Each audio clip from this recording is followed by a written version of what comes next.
صل على سيدنا ومولانا محمد وعلى سيدنا علي وسيدتنا فاطمة وسيدتنا زينب وسيدنا حسن وسيدنا حسين وعلى آله وصحبه وبارك وسلم الحمدللہ رب العالمین والصلاة والسلام علی سید الانبیاء والمرسلین اللہم صلی علی سیدنا و مولانا محمد وعلی آلہ واصحابہ وبارک وسلم وصلی علیہ۔ دنیا کے تمام دیکھنے والوں کو، تمام چاہنے والوں کو، تمام پیار کرنے والوں کو اور جہاں جہاں تک اس وقت میری آواز کو سنا اور مجھے دیکھا جا رہا ہے، جنید اقبال کی جانب سے انتہائی محبت کے ساتھ السلام علیکم۔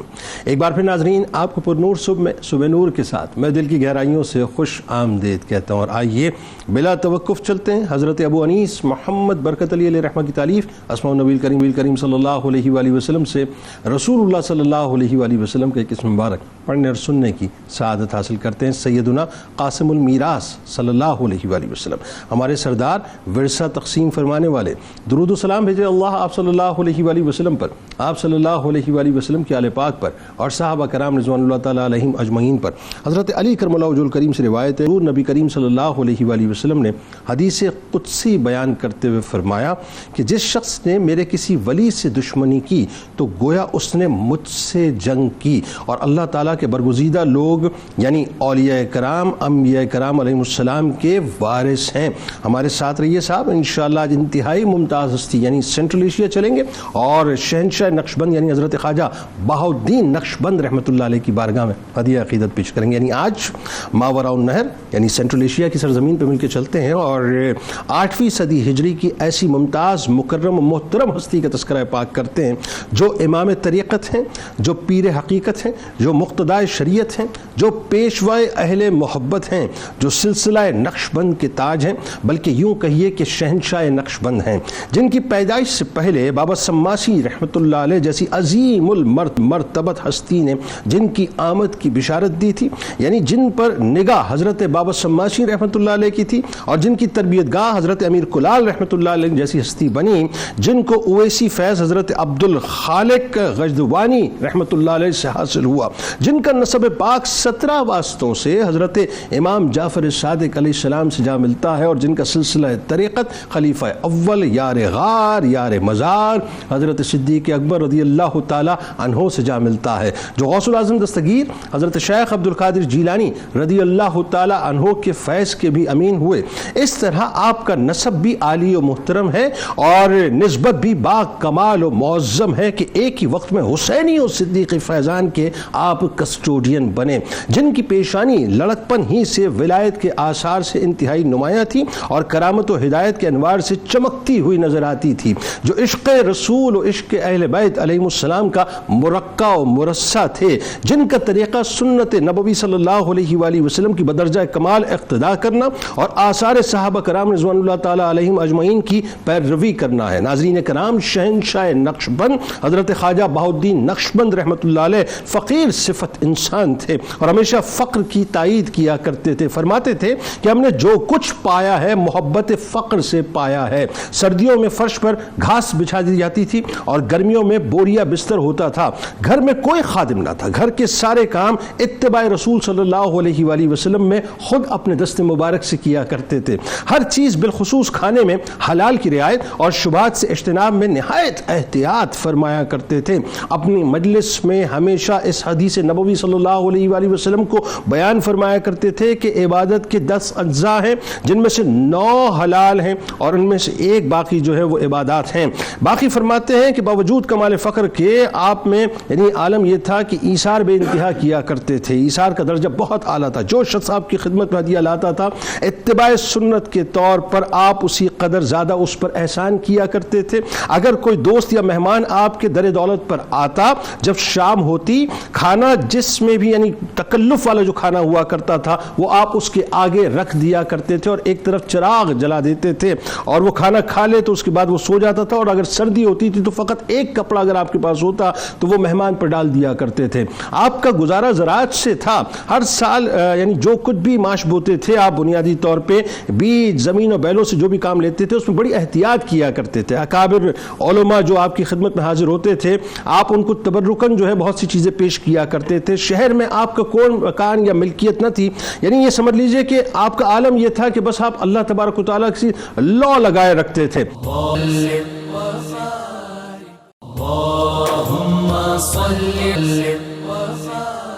حضرت بہاؤالدین نقشبند رحمۃ اللہ علیہ، شہنشاہ نقشبند رحمۃ اللہ علیہ کا بنیادی تعارف یہاں سے آغاز کیجئے۔ پھر ایک خاص بات، اور وہی بات جو ہمیشہ ہم ریپیٹڈلی کہتے ہیں کہ کسی بڑی شخصیت کی آمد سے پہلے کسی بڑی شخصیت کا ان کے بارے میں بتلا دینا، ان کی آمد کی بشارت دے دینا، یہ ان کے بڑے پن کی بھی دلیل ہوتی ہے کہ کوئی آنے والا ہے۔ حضرت شیخ عبد القادر جیلانی رضی اللہ تعالیٰ عنہ اور بابا سماسی رحمۃ اللہ علیہ کی جانب سے خاص طور پہ خوشخبری جو ہے دیے جانا، اور پھر خاص عنایات بھی آپ کی، یعنی ایسا لگتا ہے کہ نہ صرف خوشخبری بلکہ آپ ان کے معاون بھی ہیں، ان کے مددگار بھی ہیں۔ فرمائیے۔ بہت شکریہ۔ دیکھیے، اللہ رب العزت کی جو بھی مقرب اور محبوب ہستیاں ہوتی ہیں، اللہ تعالیٰ کا یہ نظام ہے کہ ان کے آنے سے پہلے ان کے آثار، ان کی نشانیاں ظاہر فرماتا ہے، اور پھر ان کے دنیا سے پردہ فرمانے کے بعد ان کے اثرات اور ان کی تاثیرات اور ان کے نقوش قدم کو جاری و ساری رکھتا ہے۔ یہ اللہ رب العزت کے ساتھ ان کی جو تعلق کے بندگی میں وفاداری ہے، یہ اس کا ثمر ہے، اس کا اظہار ہے، اور یہ ماہ ولادت محمدی صلی اللہ علیہ وسلم ہے۔ تو اللہ رب العزت نے آقا علیہ الصلوۃ والسلام کو بھیجنے سے قبل اور آپ کے ظہور سے قبل بھی نشانیوں کا ظہور فرمایا، تو یہی فیض آقا علیہ السلام کے غلاموں کو بھی ملا۔ سبحان اللہ۔ کہ اللہ رب العزت نے خاص اولیاء کرام کی تشریف آوری سے قبل کئی نشانیاں، علامات اور بشارات کو ظاہر فرمایا۔ یہ فیض محمدی صلی اللہ علیہ وسلم کا عکس خاص ہے۔ حضرت خواجہ بہاؤالدین محمد نقشبند بخاری رحمۃ اللہ تعالی علیہ، یقیناً آپ کسی تعارف کے محتاج نہیں، اور سلسلہ نقشبندیہ آپ ہی کے نام مبارک سے اور نسبت سے آگے نقشبندیہ کہلایا۔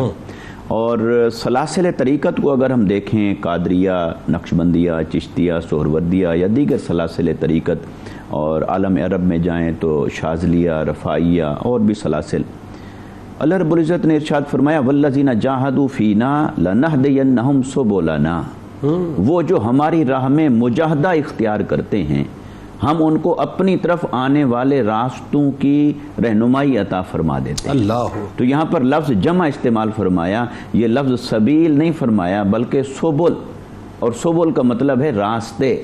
تو معلوم ہوا کہ اللہ کی طرف جانے والا راستہ صرف ایک نہیں بلکہ ایک سے زیادہ ہیں، اس لیے سبل فرمایا۔ اچھا، صراط کو واحد کے طور پر استعمال کیا، سبیل کو جمع کے طور پر استعمال فرمایا، چونکہ صراط اصول کے اعتبار سے ہے اور یہ سبل فروع کے اعتبار سے ہیں۔ اس اعتبار سے جتنے سلاسل طریقت ہیں سبھی اللہ کی معرفت کی راہیں ہیں، سبھی اللہ کے قرب کی راہیں ہیں، مگر ہر ایک کی خوشبو جدا ہے، ہر ایک کا مزاج جدا ہے، ہر ایک کا طریق جدا ہے۔ تو جب ہم سلسلہ نقشبندیہ، سلسلہ عالیہ نقشبندیہ کو دیکھتے ہیں، اور بالخصوص اگر پہلے حضرت خواجہ بہاؤالدین محمد نقشبند رحمۃ اللہ تعالی علیہ کی بات کر لی جائے تو آپ کا اسم گرامی ہوا محمد، آقا علیہ السلام کے نام گرامی پر، اور آپ کا چونکہ سلسلہ نسب آقا علیہ السلام تک پہنچتا ہے، اور 17 واسطوں سے آپ کا سلسلہ نسب حضرت امام جعفر الصادق رضی اللہ تعالی عنہ سے جا ملتا ہے۔ تو گویا آپ جعفری ہوئے، پھر حسینی ہوئے، پھر علوی ہوئے، اور آقا علیہ السلام کے نسب مبارک کے ایک خوشنما، یعنی شجرہ محمدی صلی اللہ علیہ وسلم کے خوشنما پھلدار پھولدار پھل ہوئے کہ جنہوں نے 4 دانگ عالم کو روحانی غذائیت سے ان کی پیاس کو بجھایا اور ان کو یہ پھل عطا فرمایا روحانی۔ تو اور اسی طرح پھر دوسری نسبت یوں مل جاتی ہے کہ سلسلہ طریقت کے اعتبار سے آپ حضرت سیدنا صدیق اکبر رضی اللہ تعالیٰ عنہ سے جا ملتے ہیں، وہ حسینی اور صدیقی امتزاج۔ جی ہاں، چونکہ جو سلسلہ نقشبندیہ ہے یہ وہ سلسلہ ہے جو حضرت صدیق اکبر رضی اللہ تعالیٰ عنہ تک براہ راست پہنچتا ہے، جبکہ دیگر سلاسل طریقت وہ حضرت مولا کائنات رضی اللہ تعالیٰ عنہ وکرم اللہ وجہہ الکریم آپ کے واسطے سے آقا علیہ السلام تک پہنچتے ہیں۔ تو گویا ان کی ذات کے اندر صدیقی فیض بھی جمع ہو گیا اور علوی فیض بھی، حسینی فیض بھی جمع ہو گیا۔ اللہ اکبر۔ اب اس طرح اگر دیکھا جائے تو آپ کی جو سلسلہ نقشبندیہ ہے اس کے بارے میں آپ کو عرض کروں، حضرت صدیق اکبر رضی اللہ تعالیٰ عنہ سے لے کر حضرت شیخ تیفور ابن عیسیٰ بایزید بستامی رحمۃ اللہ تعالیٰ وہاں تک اس سلسلہ مبارک کا نام سلسلہ صدیقیہ معروف رہا، اچھا، حضرت صدیق اکبر رضی اللہ تعالیٰ عنہ کے نام سے۔ پھر حضرت بایزید بستامی رحمۃ اللہ تعالیٰ علیہ، ان سے پھر آگے حضرت خواجہ خواجگان شیخ عبد الخالق غجدوانی، وہاں تک پھر یہ سلسلہ تیفوریہ کہلایا، ٹھیک ہے، شیخ تیفور اور حضرت بایزید بستامی کے نسبت سے۔ بالکل صحیح۔ پھر حضرت خواجہ عبد الخالق غجدوانی رحمۃ اللہ تعالیٰ علیہ، ان کے بعد حضرت شیخ بہاؤالدین محمد نقشبند رحمۃ اللہ تعالیٰ علیہ، جن کا آج ذکر خیر کر رہے ہیں، ان تک یہ جو سلسلہ ہے یہ سلسلہ پھر خواجگانیہ کہلایا، ٹھیک، اور آپ کے بعد پھر یہ سلسلہ نقشبندیہ سبحان کہلایا، اللہ۔ اور حتیٰ کہ برِ صغیر پاک و ہند میں حضرت شیخ احمد سرندی مجدد الف ثانی رحمۃ اللہ تعالیٰ علیہ، ان کے بعد سے پھر اس کے ساتھ نسبت مجددیہ یہ بھی لگی۔ تو گویا اس سلسلے کی ایک خاص شان یہ ہے کہ ان کے عنوانات اور نام ہستیوں کے ساتھ منسوب ہو کر بدلتے بھی رہے۔ تو آپ کے بارے میں جو بشارات کا آپ نے سوال کیا، حضرت آپ کے جو جد امجد تھے وہ آپ کو حضرت بابا محمد سماسی رحمۃ اللہ تعالیٰ علیہ کی خدمت میں لے کے گئے، آپ نے دیکھا اور آپ نے نگاہ ولایت سے ان کے مستقبل کو اور ان کی پیشانی میں چمکتے ہوئے نور ہدایت کو دیکھ لیا، اور آپ نے بشارت دی، آپ نے فرمایا یہ تو اپنے وقت کے بہت بڑے امام ہوں گے اور ان کا فیض چاردانگ عالم میں پھیلے گا۔ تو آپ نے اپنی فرزندی میں قبول فرمایا اور اپنے خلیفہ خاص سید امیر کولال رحمۃ اللہ تعالیٰ علیہ ان کے سپرد فرمایا کہ ان کی تربیت آپ نے کرنی ہے۔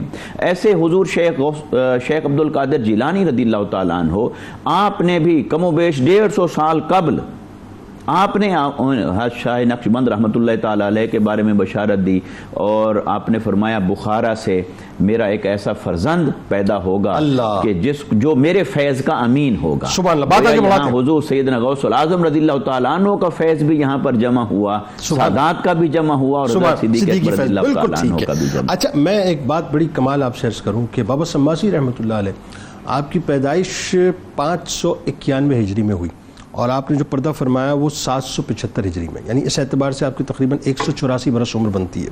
اچھا، بہاؤالدین نقشبند رحمۃ اللہ علیہ، اچھا امیر کولال رحمۃ اللہ علیہ 676 ہجری میں ان کی پیدائش ہوتی ہے اور 772 ہجری میں آپ نے پردہ فرمایا، 96 برس آپ کی عمر ہوئی۔ وہ یہ کہ بہاؤالدین نقشبند رحمۃ اللہ علیہ 718 ہجری میں آپ کی پیدائش ہوتی ہے اور 791 ہجری میں آپ نے وفات فرمائی، پردہ فرمایا۔ بابا سماسی رحمۃ اللہ علیہ کی عمر مبارک 127 برس تھی جب بابا نقشبند رحمۃ اللہ علیہ جو ہے اس دنیا میں تشریف لائیں، یعنی 127 برس کی عمر میں آپ نے ٹیک اپ کیا تھا حضرت شہنشاہ نقشبند رحمۃ اللہ علیہ کو۔ اچھا، اب ذرا یہ بتائیے، بچپن میں جو ظاہر ہے ولایت کے آثار تھے وہ ذرا بتائیے، پھر تصوف کی دنیا میں خاص طور پہ آپ رحمۃ اللہ علیہ نے کن کن ہستیوں سے فیض حاصل کیا وہ بتائیے، خاص طور پہ کن کن مشائخ کی بارگاہ میں گئے، کن کن مشائخ کے مقامات کی آپ نے سیر کی، اللہ تبارک و تعالیٰ نے آپ کو بڑی وسعت عطا فرمائی تھی۔ اعوذ باللہ من الشیطان الرجیم، بسم اللہ الرحمن الرحیم۔ اللہ رب العزت خالق کائنات ہے اور وہ اپنی اس تخلیق اور اپنے علم اور قدرت کے مظاہر کو مختلف طریقوں سے ظاہر فرماتا ہے۔ جیسے اللہ تعالیٰ نے انسانوں کی جو تخلیق فرمائی اس میں حضرت آدم کو بغیر ماں باپ کے پیدا کر دیا، حضرت عیسیٰ علیہ السلام کو بغیر والد کے، اور ویسے جو نظام اس نے قائم فرمایا ہے وہ اپنے مقام پر جاری و ساری ہے۔ تو اللہ تعالیٰ اپنی قدرت کا اظہار جو ہے وہ مختلف طریقوں سے فرماتا ہے، وہ کسی طریقے کا پابند نہیں ہے، لہٰذا اسی طرح سے اللہ تعالیٰ اپنے قرب کی منزل کسی کو تو اپنے کرم اور اپنے فضل سے پہلے ہی سے طے کروا دیتا ہے، اور بعض ایسے ہوتے ہیں کہ جنہیں بعد میں اس راہ کی ہدایت کی جاتی ہے اور قرب خاص سے حصہ عطا کیا جاتا ہے۔ حضرت خواجہ بہاؤالدین نقشبند رحمۃ اللہ تعالیٰ علیہ کا شمار ان افراد میں ہوتا ہے جنہیں اللہ تبارک و تعالیٰ نے اپنے کرم سے، اپنے فضل سے ابتدا ہی سے اپنے قرب خاص کے لیے معین فرمایا۔ بے شک۔ اور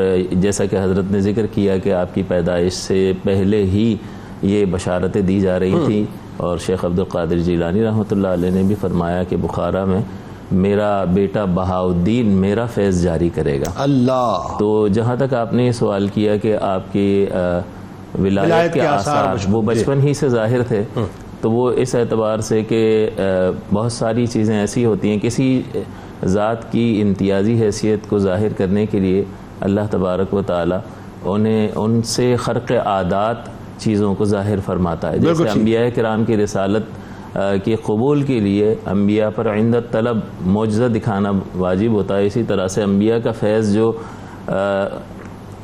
حضور کی امت میں جاری ہوا ان سے کرامات کا ظہور ہوا. تو آپ کا یہ واقعہ منقول ہے کہ آپ نے اپنی والدہ محترمہ سے یہ عرض کیا کہ یہ جو گائے ہمارے پاس ہے یہ عن قریب جو ہے اس کے یہاں جو ہے وہ ایک بچڑا پیدا ہوگا اور اس کے پیشانی پر سفید نشان ہوگا اور 6 مہینے کے بعد بالکل وہ جو آپ نے فرمایا تھا اس کے مطابق ہی وہ خبر پوری ہوئی. تو یہ وہ امتیازی شان تھی جو اللہ تبارک و تعالی نے آپ کو ابتدا ہی سے عطا فرمائی تھی. پھر یہ قرب کی منازل طے کرنے کے لیے ظاہر ہے کہ علم ظاہری کی ضرورت بھی ہوتی ہے.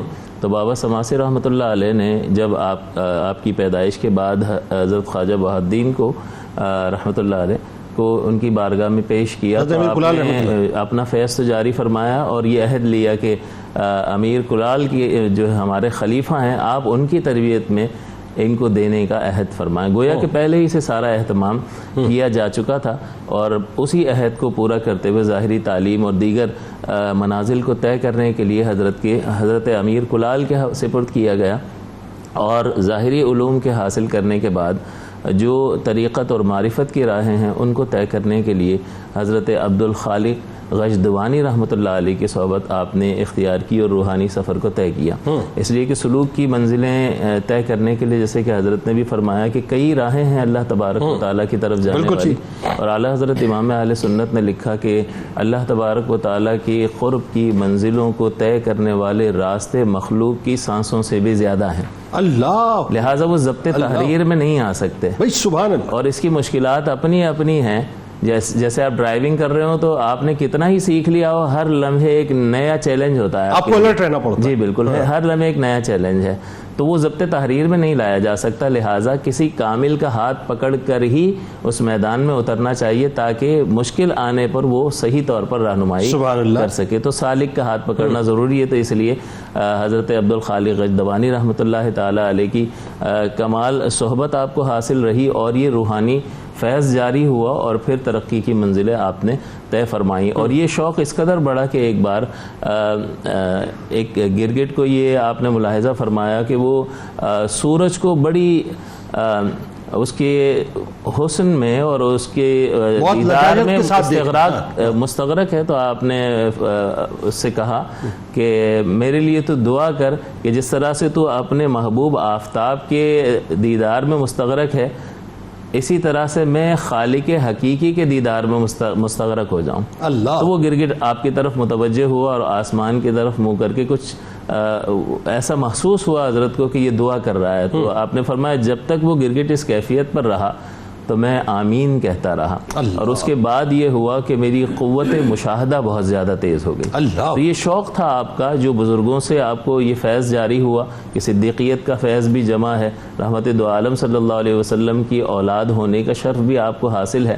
تو یہ تمام جو فضیلتیں آپ کو حاصل ہیں اور پھر بزرگوں کی تربیت سے گزرتے ہوئے آپ نے یہ جو مقام طے کیا تو پھر یہ شوق پیدا ہونا لازمی حیثیت رکھتا ہے. اور جہاں تک آپ نے یہ سوال کیا کہ کن کن مقامات سے آپ گزرے تو آپ فرماتے ہیں کہ میں نے سلطان بایزید بستامی رحمۃ اللہ علیہ, شیخ جنید بغدادی, شیخ شبلی اور منصور حلاج کے مقام کی سحر کی. اللہ یہ بڑے مجے ہوئے اور پائے کے علماء ہیں اور پائے کے بزرگان دین ہیں. جہاں وہ پہنچے تھے میں بھی وہاں پہنچا. یہاں تک کہ صفات انبیاء کی سیر کی ایسی بارگاہ میں پہنچا جس سے بڑی کوئی بارگاہ نہ تھی. میں نے جان لیا کہ یہ بارگاہ محمدی صلی اللہ علیہ وسلم ہے. سلطان العارفین جب اس بارگاہ تک پہنچے تو انہوں نے چاہا کہ سیر کرنے میں حضرت صلی اللہ علیہ وسلم کی مماثلت کریں. یعنی وہ فیوز و برکات اس حد تک جو ہے اس سے آپ کو فیض جاری ہوا اور حصہ حاصل ہوا کہ جس کی مثال پیش نہیں کی جاتی. بالکل ٹھیک. علامہ صاحب شہنشاہ نقشبند رحمۃ اللہ علیہ کہ اعمال مبارکہ کو جب ہم دیکھتے ہیں تو آپ یہ دیکھیے کہ آپ کی زندگی کے اندر ایک خاص وصف نظر آتا ہے. وہ یہ کہ ظاہر جو ہے وہ خلق کے ساتھ جڑا رہتا ہے اور باطن جو ہے وہ حق کے ساتھ رہتا ہے. یعنی اگر بمانی دوسری میں اگر یہ کہوں کہ آپ ہر وقت اللہ تبارک و تعالیٰ کی بارگاہ سے انگیج رہتے تھے. یعنی اگر میں اس سے آگے کا جملہ عرض کروں کہ اس قدر آپ نے اللہ اللہ کیا کہ نقش ہو گیا نام اللہ آپ کے قلب کے اوپر کہ آپ نقش بند ہو گئے. تو ذرا آپ کے اعمال صالحہ کے بارے میں بتائیے خاص طور پہ, اور ساتھ ساتھ یہ بھی بتائیے کہ زہد و تقوی کا آپ کا کیا معیار تھا, عبادات آپ کس درجے کی کیا کرتے تھے, پھر خلق کی جو خدمت کا انداز تھا وہ بھی آپ کا بڑا اچھوتا اور انوکھا تھا, بتائیے ذرا. بسم اللہ الرحمن الرحیم. یقیناً دونوں پہلو آپ نے اس میں ذکر کیے کہ جس میں ایک حقوق اللہ کی بات بھی آ گئی اور حقوق العباد کی بات بھی آ گئی. پورے قرآن کریم میں آپ دیکھیں گے اللہ پاک نے جب بھی قرآنی مومن کو بیان کیا ہے کہ مومن کیسا ہوتا ہے تو اس کی دونوں طرح کی صفات, ایک طرف اس کی عبادات کا بھی ذکر آ رہا ہے اور یہ نہیں کہ عبادت کرنے کے بعد وہ مخلوق خدا کے ساتھ ڈنڈی مار رہا ہے کہ میں تو بڑا عبادت گزار. نہ, حقیقی راستہ کیا ہے کہ ایک طرف جہاں وہ خالق حقیقی کے سامنے جھکا ہوا ہے تو دوسری طرف اس کا دل مخلوق خدا کے لیے بھی مچل رہا ہے, اس کی خدمت کے لیے جو رسول اللہ صلی اللہ علیہ وسلم اور سارے نبیوں کی سنت ہے, اور یوں جا کر کوئی بھی انسان کامل بنتا ہے. تو یہ کامل لوگوں کی باتیں ہم کر رہے ہیں. تو آپ عبادات کے حوالے سے اور اعمال صالحہ کے حوالے سے جو بنیاد اپنی بتاتے ہیں واضح الفاظ میں, آپ خود فرماتے ہیں بھئی ہمارا رستہ بڑا نادر ہے اور وہ رستہ ہے عروہ وثقی, اور پھر اس کی وضاحت فرماتے ہیں کہ عروۃ الوثقی یہ ہے کہ ہمارا راستہ حضور علیہ السلام کی کامل اتباع ہے. اللہ, ہم نے زندگی میں کوئی عمل حضور کی راہ سے ہٹ کر نہیں کیا, اللہ, کوئی کام خلاف سنت نہیں کیا ہے, اللہ, اور ہمارا رب ہمیں اس برکت سے اس طرف لے کر آیا کہ ہم نے حضور کی سنت تو حضور کی سنت ہے, ہم نے آثار صحابہ پر بھی قدم جما کے رکھا. اور آپ دیکھیے آج تک ان کے فالوورز میں خاص طور پر نقشبند سے تمام سلاسل ہمارے سر کا تاج ہیں, لیکن خاص طور پہ اسپیسیفکلی نقشبند سلسلے میں آپ کو یہ بات خاص طور پہ نظر آئی آج بھی. بالکل, کہ وہ صحابہ کرام رضوان اللہ تعالی علیہم اجمعین اور ذات رسالت میں آپ صلی اللہ علیہ وسلم کی کامل اتباع کامل پیروی کے اندر جو ہے وہ آپ کو نظر آتے ہیں. اچھا, پھر سلسلہ نقشبند میں عمومی یہ رنگ ہمیں صاف نظر آتا ہے اور ظاہر ہے کہ یہ بانی ہے سلسلے کے نقشبند جہاں سے نام شروع ہوتا ہے, تو باطن کی طرف توجہ ظاہر کے مقابلے میں بہت زیادہ ہے. ایسا ہی, اس لیے آپ کے جتنے اعمال صالحہ ہیں اس میں آپ کو حضرت شاہ نقشبند بات کرتے ہوئے نظر آئیں گے حقیقی عمل کی. اگر حضور کی سنت کی اتباع ہے تو صرف باتیں نہیں, حقیقی اتباع, وہ آپ کو ساری زندگی میں رنگ نظر آئے گا. اگر آثار صحابہ کی بات ہے تو حقیقی اتباع.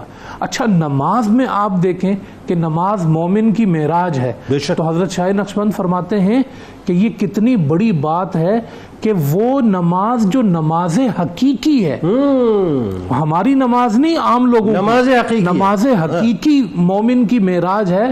فرمایا کہ اس کا رنگ یوں دیکھو ذات رسالت مآب میں کہ جب آپ نماز پڑھتے تھے تو آپ کا سینہ خوف خدا سے دیگچی کی طرح ابلنے کی آواز دیا کرتا تھا. فرمایا یہ وہ حقیقی نماز, یہ آپ کے اعمال. آپ اس طرح کی نماز کی بات کرتے تھے کہ صرف ظاہر سنت کے مطابق نہ ہو, دل بھی قلب مصطفیٰ کا عکس بن جائے. سبحان اللہ. اور صوم روزہ, آپ فرمایا کرتے تھے صوم تم یہ کہتے ہو کہ الامساک, رک جانا, تمہارا رکنا کھانے پینے سے ہے, ازدواجی تعلقات سے ہے. فرمایا یہاں بھی امساک محض اتنا نہیں, امساک حقیقی ہے. فرمایا امساک یعنی رکنا, امساک حقیقی کا کیا معنی ہے؟ کہا ذات حق کے علاوہ ہر کسی سے رک جانا. لا یعنی تمہاری زبان بھی ادھر لگی ہوئی, دل بھی ادھر لگا ہوا. کہتے ہیں پھر روزہ بن جاتا ہے. یہ آپ کے اعمال صالحہ کی کیفیت. اور جب آپ متوجہ ہوتے ہیں مخلوق کی طرف تو کس طرح مخلوق میں شامل ہو جاتے ہیں. یہ کیسی بات؟ آپ کا جو فیض ہے وہ وہاں سے آ رہا ہے اور یوں تقسیم ہو رہا ہے. تو آپ فرمایا اچھا, خود اپنے گھر کا کوئی ایڈریس نہیں ہے, جو فقر حقیقی کی بات ہم کر رہے ہیں. جی, مطلب یہ نہیں کہ فلاں گھر آپ کا ہے یا فلاں گھر آپ کا ہے, بس جہاں دن گزر گئے, کوئی ملک نہیں, کوئی ملکیت نہیں, اور موسم بدل رہے ہیں تو بس گزارا کر رہے ہیں. یعنی سردیوں کے اندر گھاس بچھا لیا, گرمیوں کے اندر کوئی بوریا نشینی ہو گئی, یوں زندگی گزر گئی. اور جو قریب آنے والے ہیں اس میں اگر مہمان آپ کے قریب آتا ہے کیا سنت رسول کی پیروی ہے کہ میرے رسول کہا کرتے تھے کون ہے آج سنبھالنے والا فلاں مہمان کو، اور خود اپنے گھر لے کر جاتے. وہی کیفیت مہمان کے ساتھ اتنا خیال رکھتے کہ مہمان اگر گھر آ جاتا خود اس کو بستر بچھا کے دیتے، خود اپنے ہاتھ سے پہلے کھانا اپنے ہاتھ سے کھانا کھلاتے، چراغ اس کے لیے روشن کرتے. اگر ایک کپڑا ہے تو وہ کپڑا بھی اس پر ڈالتے اللہ، اور اس طرح مہمان کی خدمت کرتے کہ اسے اتنی عظیم شخصیت کے اندر وہی سنت رسول کا جو عکس ہے وہ نظر آتا. اگر کوئی ہدیہ لے کر آ جاتا، دیکھیں ایک طرف شان استغنا ہے کہ ضرورت نہیں، لیکن دوسری طرف فرمان مصطفیٰ ہے تو کہ ہدیے سے محبت بڑھتی ہے، تو آپ کی وہ محبت بڑی ہوئی نظر آتی. کہا کتنی بڑی بات ہے کہ تم میرے لیے تحفہ لے کر آئے، تو احسان اور بھلائی اس کے ساتھ جو ہے، یعنی وہ تحفہ وصول کر کر اس پر مزید احسان کرتے، اس کے ساتھ مزید بھلائی کرتے تھے. تو آپ نے وہ جملہ بڑا پیارا کہا کہ ظاہر خلق کے ساتھ لگا ہوا ہوتا تھا اور باطن رب العالمین کے ساتھ، اور ظاہر میں بھی کامل ہوا کرتے تھے اور باطن میں بھی کامل ہوا کرتے تھے. ذرا بتائیے مفتی صاحب، یہ بڑی اہم ترین بات ہے. بہت سلسلہ نقشبند میں آج بھی میں دیکھتا ہوں، اللہ ان کو سلامت رکھے اس سلسلے کے لوگوں کو، کہ آج بھی لقمہ حلال اور لقمہ حرام اس کا فرق جو ہے اس کا خیال رکھتے. اور آپ دیکھیے کہ آپ نے اس وقت، یعنی کتنی کیسی بات ہے کہ کھانا پکاتے وقت جو ہے اس بات کا خیال شہنشاہ نقشبند رکھا کرتے تھے، اور کوئی کھانا اگر غصے سے پکا دیجیے تو اس میں بھی جو ہے احتیاط کرتے تھے. یعنی ایک طرف حلال حرام، دوسری طرف یہ معاملہ. تو اس کے پیچھے ذرا تھوڑا بتائیے، یہ بڑی تفصیلاً بات ہے، اس کو قرآن و حدیث کی روشنی میں بتائیے. جی بہت شکریہ. اہم سوال ہے اور ہماری عملی زندگی سے اس کا گہرا تعلق ہے اور ہمیں سیکھنا چاہیے اور اس پر عمل کی ضرورت ہے. دیکھیے سلسلہ عالیہ نقشبندیہ اس کی خاصیت میں ہے کہ متابعت رسول صلی اللہ علیہ وسلم پر سختی سے کاربند ہونا، آقا علیہ السلام کی کاملاً اتباع کو اپنی زندگی میں اپنانا. پھر دوسری خاصیت یہ ہمیں ملتی ہے کہ اس میں راہ رخصت کی بجائے راہ عظیمت کو ترجیح دی جاتی ہے. سبحان اللہ. لہذا راہ رخصت میں چلتے ہوئے بہت ساری چیزیں آپ کے لیے جائز ہوتی ہیں، ٹھیک، لیکن اعلیٰ نہیں ہوتی. تو جائز ہونا اور اعلیٰ ہونا یہ دو مختلف چیزیں. یعنی آپ سپرلیٹو ڈگری کی طرف جاتے تھے. جی، خالص سے زیادہ خالص، اعلیٰ سے زیادہ اعلیٰ. تو لہٰذا چونکہ ان کے خمیر میں راہ عظیمت پر چلنا ہے، اس لیے وہ محض حلال کی ایک منیمم جو لیمٹ ہے اس تک نہیں رہتے، بلکہ اس سے بھی آگے خالص سے خالص تر کی طرف، اس کے ہائیسٹ لیول پہ جاتے. اور یہ جو تصور ہے یہ دیکھیے سورہ البقرہ کے اندر آیت نمبر 168 میں اللہ رب العزت نے ارشاد فرمایا، سبحان اللہ، بتائیے، فرمایا یا ایھا الناس کلوا مما فی الارض حلالا طیبا. فرمایا کہ اے لوگو، زمین کے اندر جو کچھ ہے یہ تمہارے لیے کھاؤ. آگے دو لفظ ارشاد فرمائے، حلالا طیبا، حلال بھی حلال ہو اور طیب ہو. اب حلال کا تو اپوزٹ ہوا حرام، کہ جو چیز حرام نہیں وہ حلال ہے.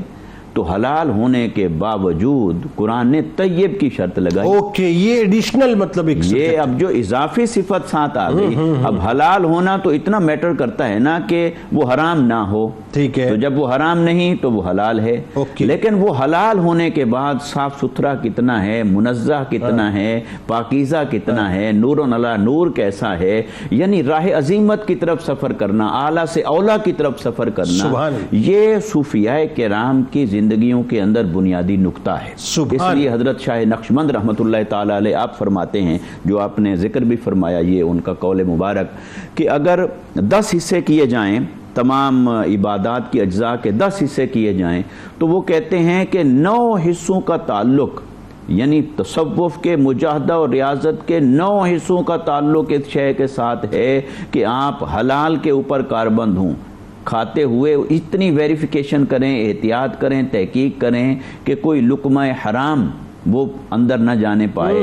حلال ہو اور حلال کی تحقیق کرنا، یہ محنت اور مجاہدہ جتنا اس پر صرف ہوگا، یہ 9 حصے ہیں اور باقی جو نفلی عبادات ہیں وہ 1 حصہ. یعنی آج تو صورت حال ہوگی مال آنا چاہیے، کہاں سے آ رہا ہے اس کی پرواہ نہیں، آنا چاہیے بس. تو اس لیے قرآن نے جب حلال اور طیب یہ 2 شرطیں جب لگا دیں، تو پھر ہمیں آقا علیہ السلام کی سیرت سے وہی چیز ملی اور صوفیاء کرام کی زندگیوں میں وہی چیز ملی. تو جب ہم حضرت شاہ نقشبند رحمۃ اللہ تعالی علیہ آپ اور آپ کی خانقاہ مبارک کے اندر جو آپ کے شاگرد اور خلفاء اور متوسلین موجود ہوتے، جب ان کی احوال کو دیکھتے ہیں تو وہ اس بات کے اوپر سختی سے ہمیں کاربند نظر آتے ہیں. جی اچھا، یہاں ایک بات اور ہے چھوٹی سی، کہ ایک ہے کھانے کی لذت، جی وہ جو ہم زبان سے چکھتے ہیں اور ہمیں محسوس ہوتا ہے یہ اچھا ہے، یہ پسندیدہ ہے، اعلیٰ ہے.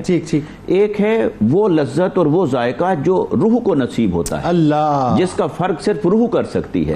لہٰذا ہم تو جسمانی ذائقے کا اہتمام تو کرتے ہیں، روحانی ذائقے کا اہتمام نہیں کرتے. بلکہ یوں کہیے کہ اس کا فرق صرف نفیس روح ہی کر سکتی ہے. جی اچھا، یہ جو جسمانی ذائقہ ہے یہ تو چلو زبان نے فیصلہ کرنا ہے، لیکن وہ جو روحانی ذائقہ ہے، روحانی ذائقے سے صوفیاء کو یہ بھی محسوس ہو جاتا ہے کہ یہ حلال ہے، حلال نہیں، حلال ہونے کے بعد طیب ہے، طیب نہیں. حتیٰ کہ حضرت شاہ نقشبند رحمۃ اللہ تعالی علیہ آپ کے احوال میں یہ چیز موجود ہے کہ اگر کوئی شخص کھانا پکاتے ہوئے اگر اس نے غصہ کیا، وہ اس کی طبیعت میں انکماش تھا، غصہ تھا، غیظ و غضب تھا، کسی پر ناراضگی تھی، اور ایسے میں جلدی سے کھانا پکا رہا ہے، دیگ میں کفگیر لگا رہا ہے یا آٹا چھان رہا ہے یا سالن بنا رہا ہے، تو وہ جو مزاج کے اثرات روحانی طور پر وہ کھانے کے اندر آ جاتے، وہ جو فرق ہے وہ زبان کے جسمانی ذائقے کو محسوس نہیں ہوگا، وہ روحانی ذائقے کو نصیب. یہاں رک کے ذرا ایک بات سمجھائیے. اور اس وقت ظاہر ہے کئی مائیں بہنیں بیٹھی ہیں انشاءاللہ آپ کو دیکھ رہی ہوں گی. ہمارے یہاں گھروں میں لڑائیاں عموماً ہو جاتی ہیں. یہ بڑا اہم نقطہ ہے، میں اس پہ اس لیے رکنا چاہتا ہوں کہ اس کھانے کا اثر روحانی طور پہ جب آپ کی طبیعت میں ہوگا تو پھر اس کے اثرات بائی اینڈ لارج آپ کی شخصیت پہ، آپ کے گھر پہ، آپ کے رشتوں میں، آپ کے معاملات میں بہت بڑھتے ہیں. ہمارے یہاں ہوتا یہ ہے کہ گھر میں جھگڑا ہو گیا، کوئی فساد ہو گیا، خدا نہ خواستہ، اب اسی غصے کے عالم میں جو ہنڈیا پک رہی ہے اور خاتون نے بس اپنا فرض پورا کیا، ڈیوٹی پورا کر دی. وہ جب غصہ ہوتا ہے تو دیکھیں جی کہ فلمیں ڈرامے دیکھتے ہوئے کھانا بنانا اور درود شریف پڑھتے ہوئے کھانا، کتنا زمین آسمان کا فرق ہے. بہت اچھی بات کی بتائیے. یقینا اس سے جو ہے ایک تو توجہ کا فرق پڑ جاتا ہے. اگر کوئی غصے میں ہے، لڑائی میں ہے، یا سکرین لگی ہے اور کوئی ایسی چیز دیکھی جا رہی ہے جیسے انہوں نے بتایا اس پہ تبصرہ کیجیے، نامناسب ہے، تو وہ ایک تو توجہ ہٹ گئی. جب وہ توجہ ہٹی تو ڈیفینیٹلی کھانے کے ذائقے میں بھی فرق پڑے گا. جب توجہ ہٹ گئی تو توجہ سے اس کا جو ظاہری ذائقہ ہے اس میں بھی فرق پڑے گا، اور اسی کے اثرات ہوں گے روحانی اعتبار سے. بالکل صحیح. روحانی اعتبار سے آپ درود پاک پڑھ رہے تھے، اس کا لذت، کیا کہنے، سبحان اللہ، اس کا ذائقہ، اور ایسا کھانا ہم نے کھایا ہے. تلاوت قرآن کر رہے تھے، تلاوت قرآن کرتے کرتے کھانا بنایا گیا گھروں، چاہے بنانے والا مرد ہے یا بنانے والی عورت ہے، قطع نظر اس فرق ہے. تو مگر جب عبادات کے ساتھ، ورد اوراد کے ساتھ، اللہ کے ذکر کے ساتھ یہ تمام اعمال بجا لائے جائیں گے تو اس کی روحانی لذت بڑھ جائے گی، روحانی ذائقہ بڑھ جائے گا. اور یہ جو روحانی لذت اور ذائقہ ہے یہ ہر ایک کو محسوس نہیں ہوتا.